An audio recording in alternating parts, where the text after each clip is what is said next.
மாதிரி நான் வாட்ஸ்அப்பை ஓப்பன் பண்ணேன்னா அந்த ஈவெண்ட் சம்மந்தப்பட்ட என்கொயரிஸு ஒரு 40 டு 45 இருக்கும். இதை நான் உட்காந்து முடிச்சுட்டு 6:30 ஆகிடும். சில டைம் 6 மணிக்கு தான் சாப்பிடவே உட்காருவேன். அது வரைக்கும் டீ ஜூஸ் இப்படியே முடிஞ்சிடும். ஏன்னா சாப்பிட உட்காந்துச்சுன்னா அந்த என்கொயரிஸ் எல்லாம் 6 மணி தாண்டிச்சுன்னா ஃபாலோ பண்ண முடியாது. அவ்வளோ பிஸ்னஸ் என்கொயரிஸ் ஈவெண்ட் சம்மந்தப்பட்ட என்கொயரிஸாக இருக்கும். ஓகேவா?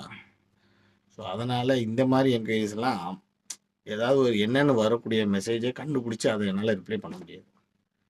ஸோ அதனால் ஏன்னா இன்ஸ்டாவில் உட்காரதுன்றது அது தனி டைம். நம்ம உட்காரோம் இல்லையா, இப்போ நார்மலாக 12-12:30 மேலே உட்காந்து 3-4 மணி வரைக்கும் அனுப்பிச்சுட்ருக்கோம் இல்லையா, இது மைண்டு வந்து எனக்கு ஃப்ரெஷ்ஷாக இந்த டைம் தான் நல்லா வேலை செய்யும். ஸோ இந்த டைமில் நீங்கள் போடுற கமெண்ட்ஸ்க்கு ரிப்ளை ரேண்டமாக பண்ணிக்கிட்டே இருக்கலாம். அதில் எந்த சிக்கலும் எனக்கு தெரியவும் வராது.